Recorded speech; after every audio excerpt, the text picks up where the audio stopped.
Hello everyone, and welcome back to Learn English at Home 79. I'm your host, Emma, and today we have a very special episode.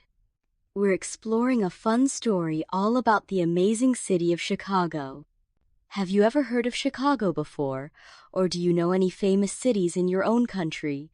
Let us know in the comments. Hi, Emma. Hi, listeners.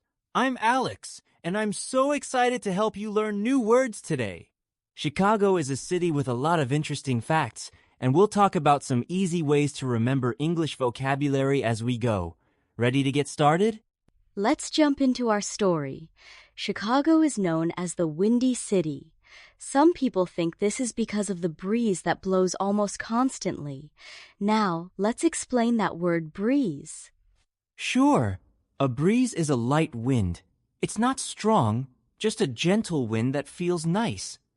For example, when you open a window on a warm day, you might feel a breeze. Great! And the story said the breeze blows almost constantly. Do you know what constantly means? Yes. Constantly means all the time or very often something that doesn't stop. So, in Chicago, the gentle wind is blowing almost all the time. That's right!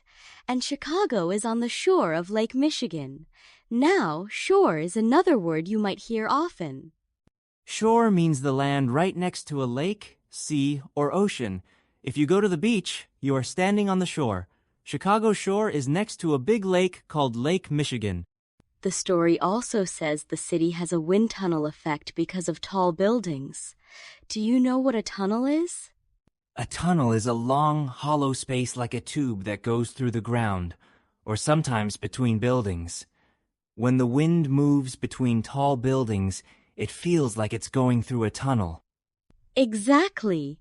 And those tall buildings are called skyscrapers. Let's explain that word too.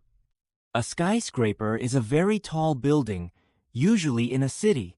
The word comes from sky, and scraper it looks like the building is scraping or touching the sky.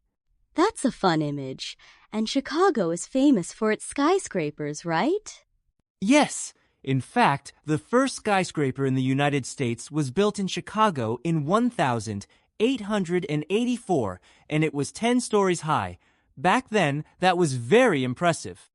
Speaking of impressive, let's explain that word. When we say something is impressive, what do we mean? If something is impressive, it makes you feel amazed or surprised in a good way. For example, a tall building or a beautiful painting can be impressive. Chicago has many impressive firsts. It was the birthplace of the refrigerated rail car. Now, let's talk about refrigerate. Refrigerate means to keep something cold so it doesn't go bad, like putting food in a fridge. A refrigerated rail car is a train car that keeps things cool during transport. That's so useful. The story also mentioned the car radio and TV remote. What does remote mean here? A remote is a small device you use to control something from far away, like your TV. You don't need to stand up, you just press a button on the remote.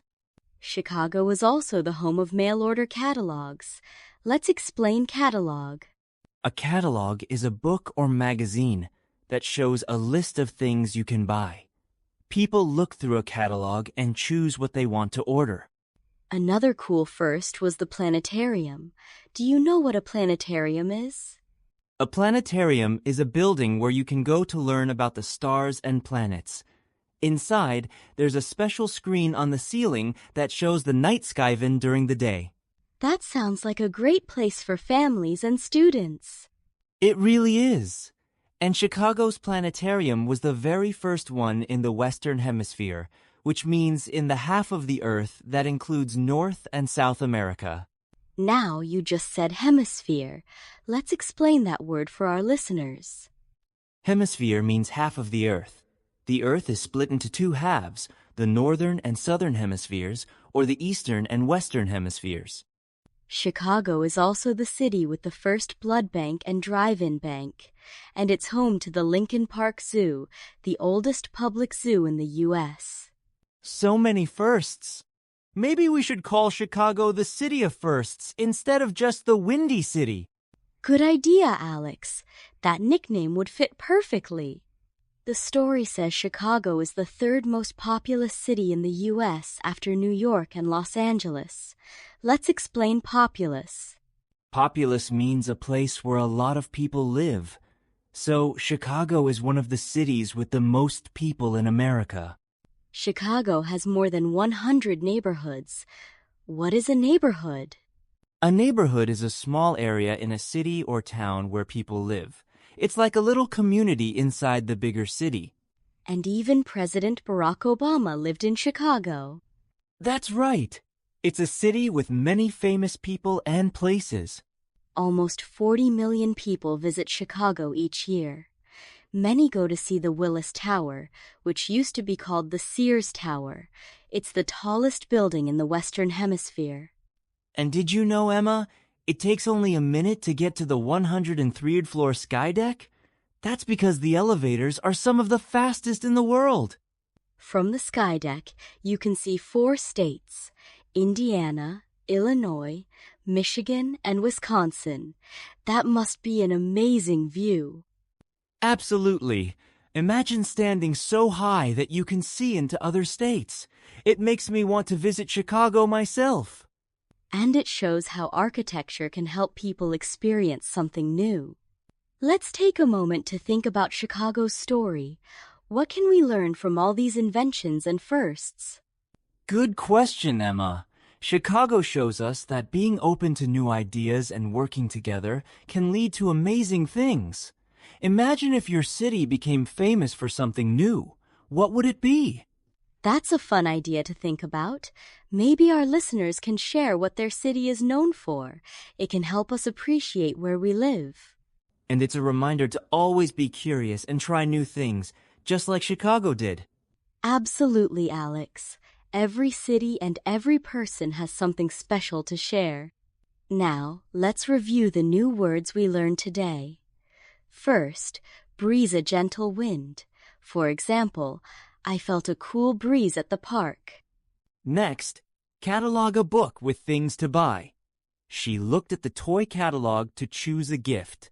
Constantly means all the time. He is constantly laughing at jokes. Demolish means to destroy. They will demolish the old building. Eventually means after some time. She will eventually finish her homework. Try making your own sentences with these words. A good tip to remember new words is to say them out loud. Write them on sticky notes or use them in short stories. The more you use them, the faster you'll remember. Here's a question for you. If you could visit any city in the world, which one would you choose and why? Tell us in the comments or practice saying your answer out loud. And that's all for today's episode. Thank you for listening and learning with us. Remember, every day you practice English, you get better and more confident. Keep smiling, keep practicing, and don't be afraid to make mistakes. We all learn by trying. We can't wait to see you next time on Learn English at Home 79. Until next time, take care and enjoy your English journey. Here's a tip. Try listening to English music or watching simple shows with subtitles. It's a fun way to learn more.